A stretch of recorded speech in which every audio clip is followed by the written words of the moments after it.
Okay, so I think it's fair to say that reaction to the cool head in the sea of numbers that I adopted as kind of the mascot for pattern betting when I launched the channel last summer.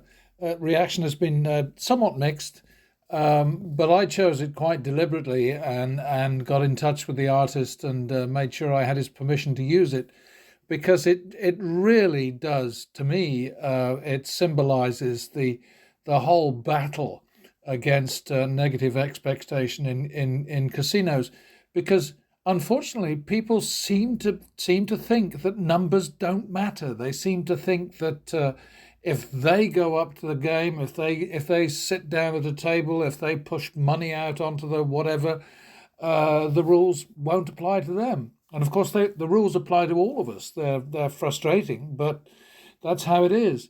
And the situation in casinos basically is that the house knows the numbers inside out, upside down, whatever, and they also know their customers inside out and upside down. They don't know us individually, but they know us collectively. And the first thing that they know is that anybody who walks into a casino prepared to put money down against negative expectation is almost certainly an idiot. He's either an idiot or he's the enemy. And people who do keep a cool head, and people who know the numbers and who use their brains rather than their emotions when they place bets, those people are the enemy. They have to be stopped. They have to be frustrated. They have to be thwarted, and if necessary, they have to be backed off or banned or whatever other fancy word you want to use for being told, "Hey, there's the door." And sometimes they'll even tell people they can't have their money. They can't have the money they want. I think that that's usually proven to be illegal. I think usually the gaming commissions, wherever they might be, back the player in that sort of situation. But I'm not sure whether that's true in Indian casinos, because I've seen some terrible stuff, and I'm sure a lot of you have too, on YouTube, where people are just basically muscled out and told, no, you cannot have your money, go away, that sort of thing. That maybe wasn't in the USA. There's just so much stuff out there. It's hard it's hard to remember where what happened and so on. But anyway, all that I'm ever trying to get across in these presentations is that these games can be beaten, but they can't be easily beaten. It's not a piece of cake. It's not a pushover. It takes it takes commitment. It takes discipline. It takes, above all, probably money, money, money. And you've only got to look at how much money the casino has compared to how much money you have, and you recognize that sitting down with a shoestring budget and expecting to make any long term headway is, well, it's as stupid as the casino thinks you are. That's basically what it comes down to. Anyway, good luck. All right, folks. So pretty garish. I have to accept that. But I think one way to think of this is as a kind of I don't know, a toy store, a candy shop, a whatever for numbers nuts, because it is like most of the presentations that I put on the pattern betting channel. It's all about numbers. It's about trying to get across the idea to people that if you bet randomly against random outcomes, you are bound to fail. You will fall into all of the traps that the casinos have set for you, all of the little corrals and little sort of tight little alleyways and lanes and corners and circles and all the rest of it that they impose on you that you barely notice, but which are designed to strip you of your wits and your money. Wits first, then money. you know, Money first wouldn't work for them because you might still have your wits and you'd figure out that you were getting screwed. But anyway, that's a whole other story. But just to explain what this is about, I've gone off at a tangent here into roulette, which is by no means my favorite casino game, because even with European roulette, or Euroulette as I like to call it, the single zero version of the game, the negative expectation is at best minus 2.7%. And to put that in perspective, it's about 4 times negative expectation for skillfully played, sensibly played blackjack. It's about double negative expectation for baccarat, which of course doesn't require any intelligence other than how you bet, and that's what I'm about. And what else? Craps is about half the 1.7. It's about 1.4, 1.41, somewhere in there. I know all the numbers, but they're not always easily found wherever in my head they're stored. But I think that's the way it works. 2.7 negative for this, 1.35 negative for baccarat, 0.7 or less negative for blackjack, and negative 1.4 for craps. Let's move on anyway. What I'm looking at here is the 2-to-1 options that they give you on a roulette table, which is the first dozen, the second dozen, the third dozen, and then the 1 column, the 2 column, and the 3 column. And just in case there's any confusion, what I'm talking about is, you put money down the bottom there. 2-to-1 payoff on the column 1 to 34, same on 2 to 35, and same on 3 to 36. Okay, and I've given them letter designations, so A, B, C for the dozens, and D, E, F for the columns.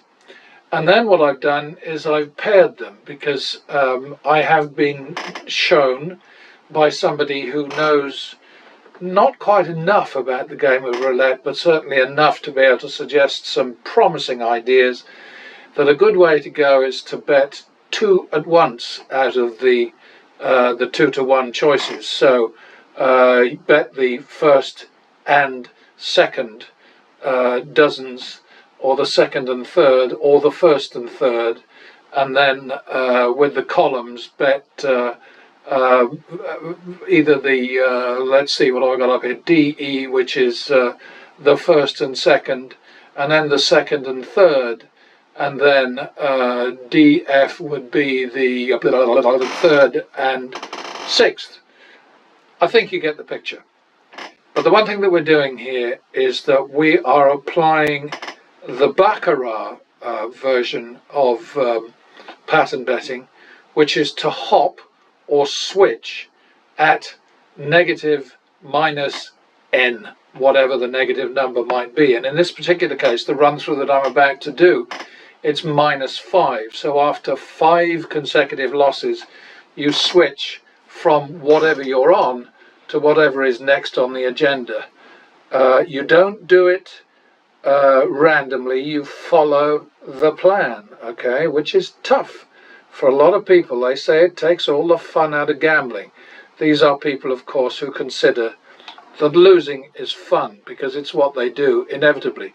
Okay, so down here you have an example. There's a -5 picked out nicely for us in red, and we're switching from DF to DE. Okay, so that's from the first and third to the first and second. I think that's right. Yeah, anyway, that's the deal. That's what we're all about. So now what I've done here is I've built a model which gives us the picture for what is currently on the screen, the choice which is there. And that is using 25,000 randomly generated single zero roulette spins. We are looking at the effect of betting wherever we are, DF, which is whatever's at the top. At the top here in M6, okay, so where the little gizmo is floating around right now. So we're looking at DF, and the last 5,000 out of 25,000.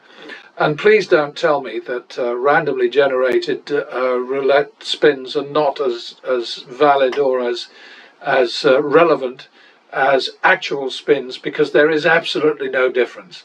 If we go down to the next tab, you'll see where this is the source, okay, and you'll see that the average number of occurrences for each of the 37 possibilities is 676. some will be higher and some will be lower.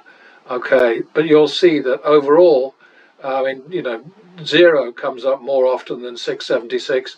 36 appears more often, some appear less often. And maybe what I should do at some point is set this up so that it shows pink for things that are under the average and light green for things that are over the average. But none of that matters. The most important thing is this is totally random. I have no control over it, and this model would happily accept verifiable or honestly supplied, honestly sourced random outcomes in 25,000 round or spin bunches from anybody anywhere.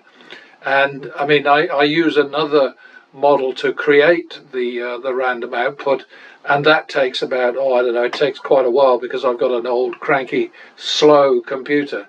It takes about 15 minutes to give me 25,000 outcomes, whereas if I had the latest Apple, it would take me about a blink of an eye. But that's neither here nor there. The speed of creation and the source, none of those things really matter. What matters is that I have no control over the source and would not want it, would not welcome it, and would be a fraud if I touched any of that information in any way.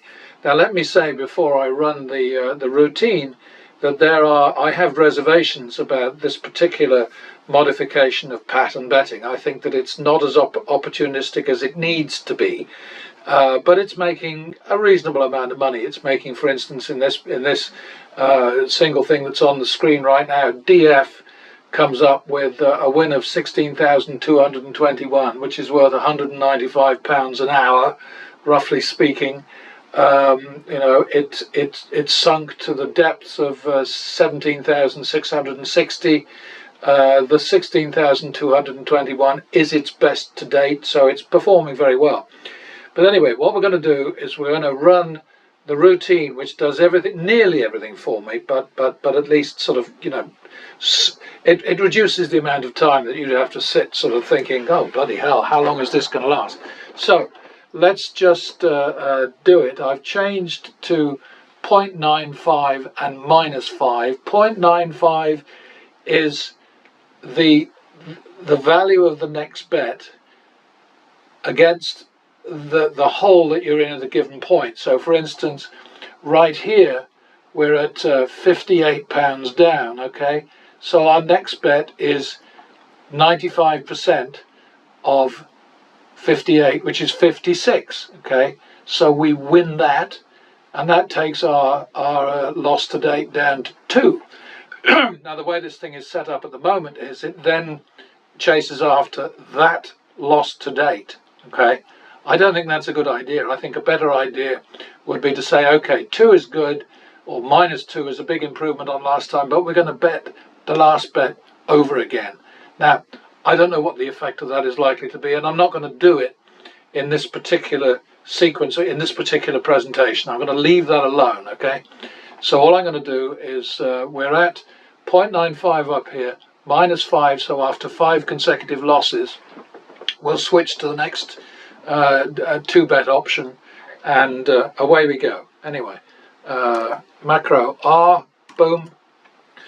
And now what it's doing is it's putting up the first 5,000, right? And then it's recording each one. It's putting down the values so that we can see what happens at the end of the run. It takes about a minute and a half to do something that would take me in real time. It'd probably take me, I don't know, probably at least half an hour. I've never timed it, to be honest. I've timed the routine, but I haven't timed myself. I think it's probably because it would depress me. But that's where we're at. And so it's going through each 5,000 block. And the reason I haven't put in 25,000 is that it just takes too long with this computer. It's just too much for it to handle doing all 25,000 at once. And it's kind of neat to have them in blocks, because you get a better idea of what can happen in the shorter term as well as the long term. So I'm in favour of it.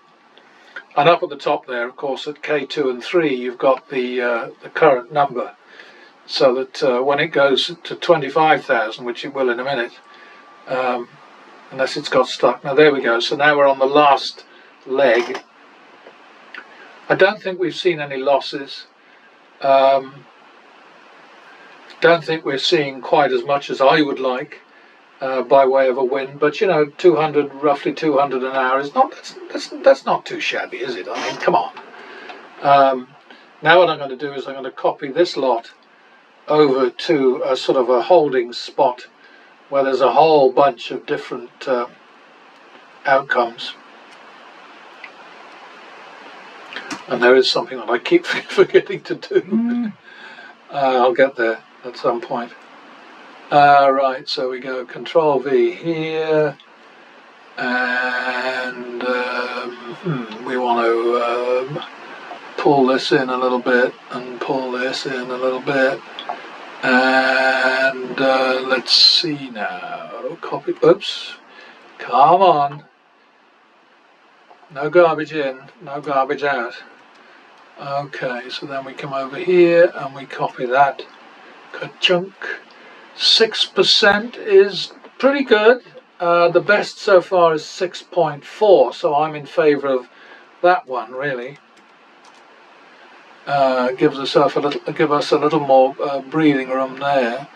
That's pretty good. It's not bad. I think what I'm going to do now is just to do one more in this presentation, in this video. We'll go home and we'll change this to 1. Okay, and you know what? I'm not going to go any further, because what's the point?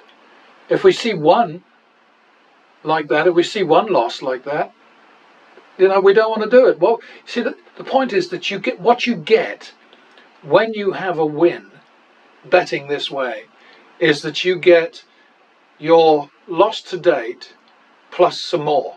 Okay, and if you go to 1, doesn't look like a good idea, does it? If you go to 0.75, different story. Also a lot less money, but a lot less risk to go along with it. So just for the hell of it, let's run 0.75. I don't want to, I mean, why bother to run 1? You know, we see immediately, if I see red up there, then I'm thinking, what's the point? There's going to be a lot more red. So we'll go to the start point and we'll run the routine again at 0.75. It's going to be less money, but less risk. That's the theory anyway. Okay, so we go back to the beginning. There's number 1 up there at K2 and 3.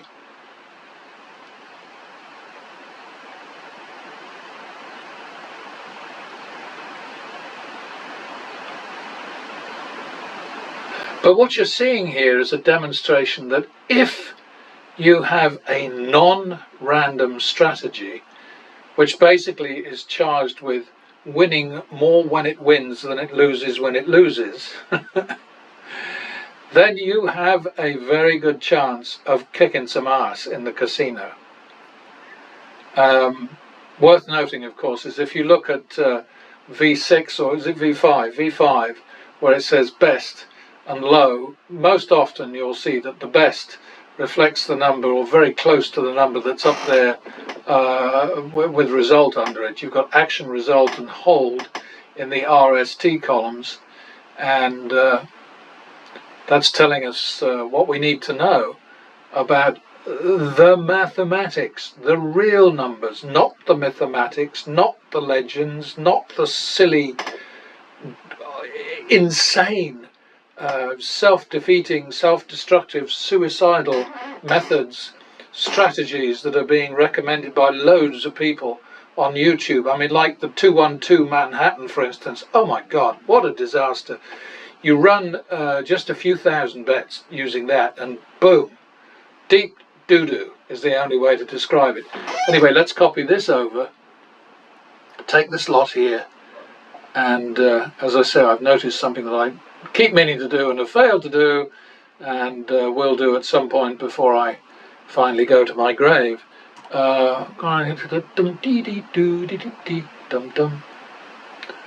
No, that's not right. I go up there and along here, and then I pull this in a little bit.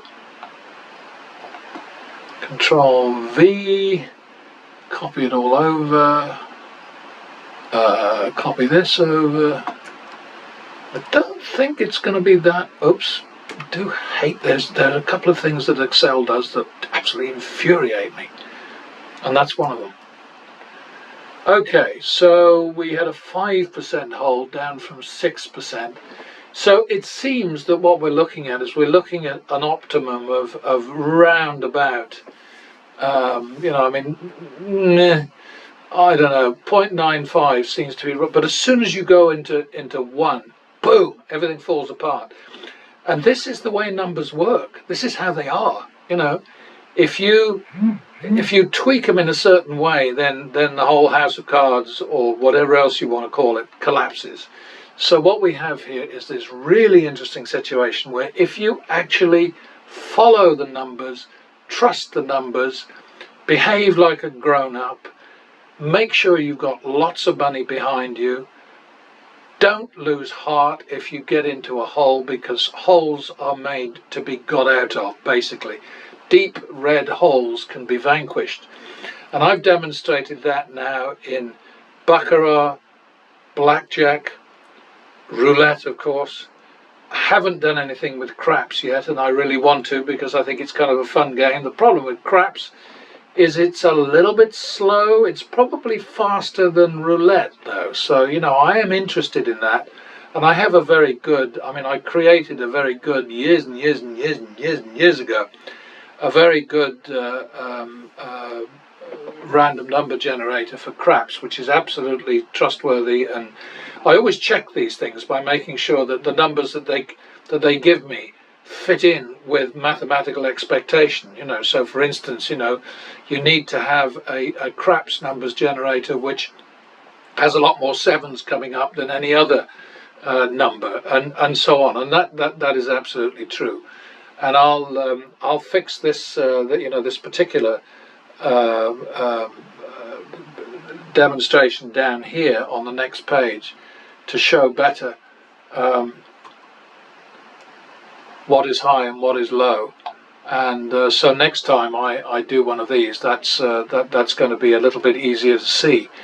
But as I said, I will take random numbers from any reputable, honest, non-shill, non-barker, what the hell are the other, non-troll source of honest to God, useful information. I will gladly accept that, and run this this model again using totally independent information.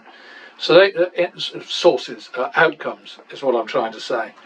All right, so that's the end of that tune. It's the name of that tune. The killer Robert Blake used to say. I got to know him quite well. Unfortunately, it came out with my life. Anyway, that's the end of the story for now, and I'll catch you next time. Bye. Hello again. Yeah, I took down the the video that you're looking at right now for a little while, just so that I could add this section, because in the previous piece, when I was looking at this model with you, I said that I was intrigued to know what would happen if I were to set a target, a minimum target for turnaround with each one of these run-throughs, because as by now you will know, 25,000 randomly generated single zero roulette wheel spins. And my concern, looking at what the algorithm was reporting back, was that there was just too little money, too little profit. And given the fact that even though losses cost you twice as much as wins, there are still twice as many wins as losses, which provides an enormous opportunity to do extremely well if you use pattern betting, or if you use any betting strategy which is non-random, and obviously needs to be proven to be what's that word they love to use, efficacious, I don't think they use that for gambling strategies. Probably not. Viable is probably pretty good. Profitable is another good word for them, isn't it? But anyway, if we just look at this particular thing, and then I'll show you some summaries. This one, the target is set at £1,000, and that doesn't mean to say that every single skirmish, every single sequence from opening loss or first loss to turnaround is going to end with 1,000 plus. That's not it at all. The rule that I've put in here is that, like for instance down here, we were 159 down, we won 156 because we bet 98% of the 159, so we won that, and we were left with 3. And with the old method, what would happen is that the algorithm would just bet that plus a little bit, so that the win at the end would be, well, just peanuts, and that's fine. But it seemed to me not opportunistic enough, because what you have to do is, without increasing your risk, you need to be able to increase your profitability. What the blackjack experts like to call expected value, or EV, but I reject that use, because EV to me is the expected value in terms of negative expectation at the end of a given data set. So here we've got 5,000, and the AV here, the actual value is minus 355, because remember that zeros, there are 140 zeros, as you can see at top left, and so that caused the problem for us. And then there are another 215 instances of more losses than wins, put it that way. Anyway, I'm trying to explain merely that what I'm doing here is I'm just saying, okay, what happens if I set some targets, and so that's what I've done. And I've got a few summaries over here, because I did it. I started without you. What did I do? I did a £25 target here, and then dropped that to 20, and then this is all here. You can't. It's not that easy to see. I apologise for that, but this is so crammed with information. Not much I can do. You can see that was 450 an hour it made. That's 445 over here. We increased it to 50, and the minimum. That figure only applies if the loss to date is less than the absolute value of the loss to date. So in other words, if you're 50 down and the last bet was, I don't know, 60, then what you're going to do is you're going to bet 50 plus the target. That's really how it works. And I'll scroll through some more of those in a little bit. But I just wanted you to see. Let's see, we've got 3 here, and then we go this way and we find 3 more, and all of these are like at £5 thick, £100, and then another, and then 250 over here. And what you're seeing is, in one particular case, that it went whoops, because what I'm doing is I'm sticking with the dot 98, so that's 98% of the loss to date, and then hopping at -3. And let's go over to the next block here, and we start to see some serious advantages here. What I did was I changed this from -3 to -4, okay, and then the target, when appropriate, was 250, right? So then we got a return of 8.5%, and we got over £1,000 an hour. Then what did I do here? I went up to -5, I beg your pardon, so still at 0.98 x the loss to date, but -5 before the hop, and so obviously that greatly reduces the number of hops, skips or switches or whatever, from 244 over here to 90 here. And then what did I do here? So we got 8.5 there, which was really great, and then I went to but that's 250 and that's 250. So the one's 0.98 at 4, the other's 0.98 at 4. Not quite sure why there's a difference there. That's a good question. What did I change? There must be something I changed. Oh, to 100. What's an idiot? I changed it to 100. So that was 7.7%, which is still damn good, And then, oops, I didn't want that to happen. I thought I had one that was like 9 something. There it is. Well, I went to 1,000. That's it. I took it away altogether. Okay, so I just took away, so that we're going back to where we were before, with no target set. So just taking whatever we get, and that knocked us down to 327 an hour, and to 7.9%. And then over here, when I put in 1,000, we get 9.1% hold. Well, that's fantastic. It really is. I mean, I know that there are loads of you people out there who just say, no, none of this matters. Numbers are everything. I mean, all we're concerned about with pattern betting is saying, okay, if we get a negative run, we want to reduce the damage as much as we possibly can. But by golly, if we get a positive run, we are going to pound that sucker. And of course, we're in a situation here where we win, twice as many as we lose on average. That's an incredible opportunity to exploit what's offered at the tables. And what the highest bet here, I had the max set at 125,000, which of course is preposterous. I mean, you can't bet from 5 to 125,000 at any one roulette wheel, or probably even in any one casino. You can do it online apparently, but anyway, the maximum bet was actually 26,581. So that's But let's just scroll down here for a little bit, just to look, and you'll have got the point that all of the green bars there indicate a turnaround, right?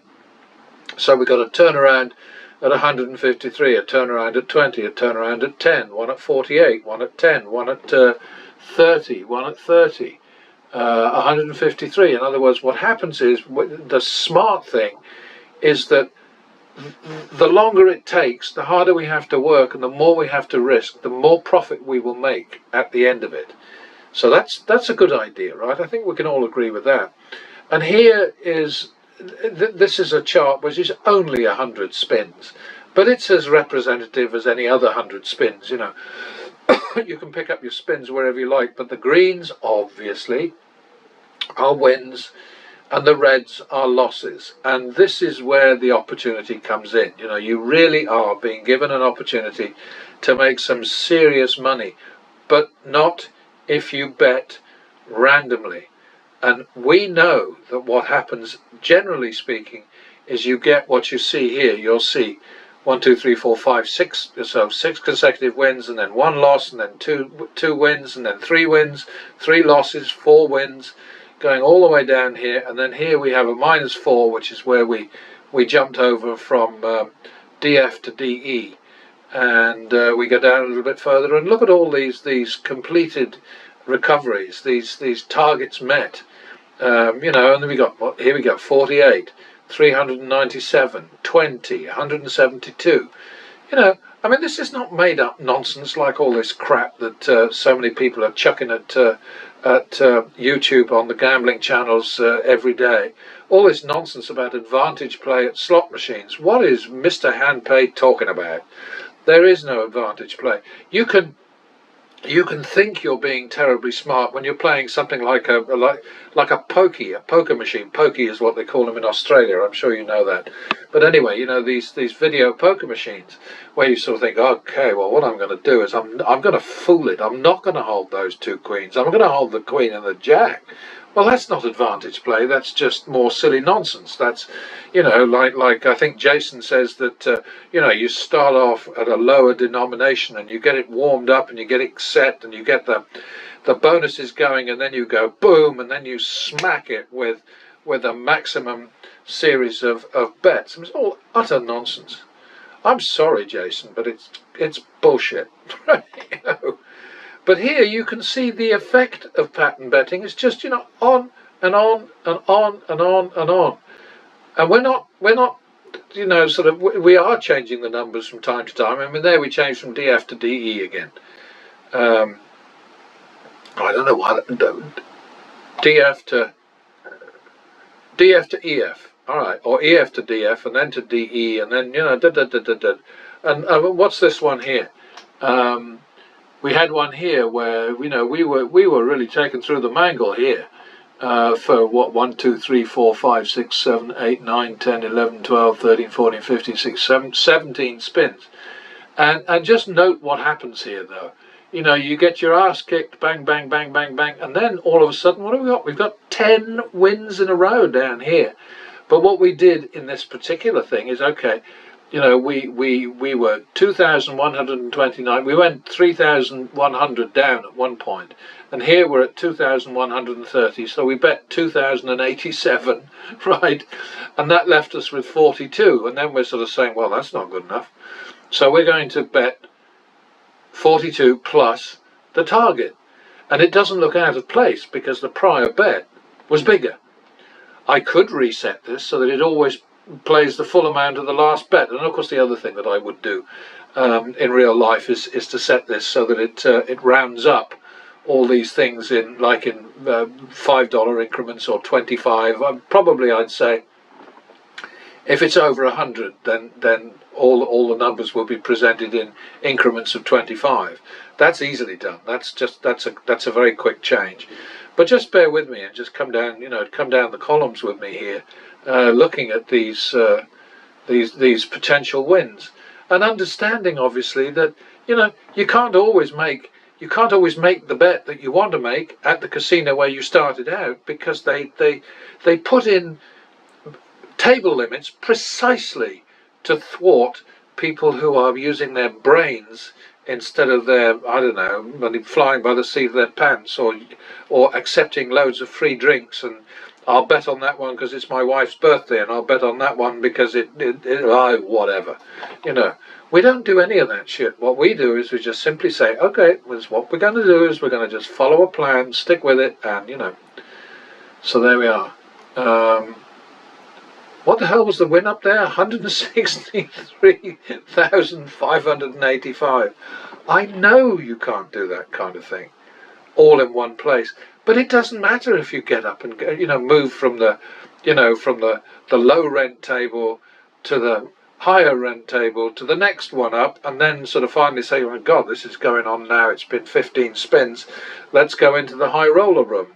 Or let's save it. What I used to do when I hit a table limit, and I didn't have the time to be able to go from the little tin pot town that I lived in that had 2 casinos, one fairly posh and the other one sort of a spit and sawdust place. And so what I do is I just make a note in a little notebook in my back pocket, or if I remember to put some in my pocket, these little sort of circular cardboard things.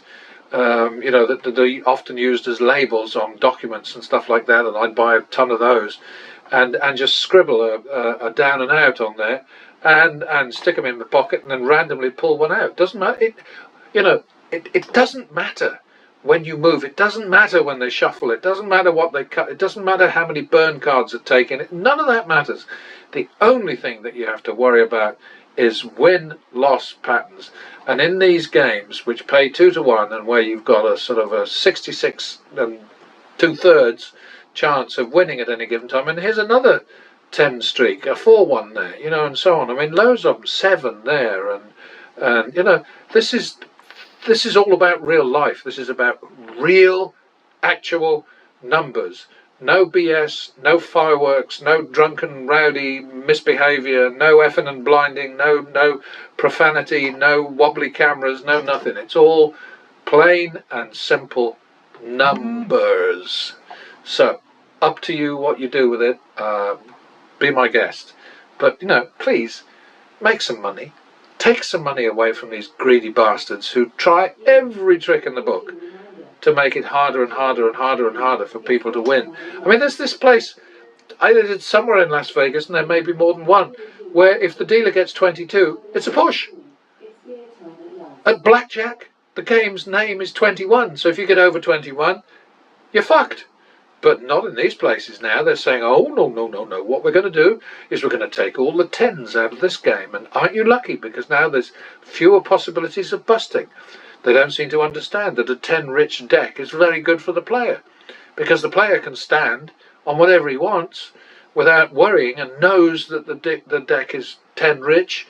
And so he's going to say, okay, great. You know, I'm going to stand on this, whereas maybe before I'd have hit it.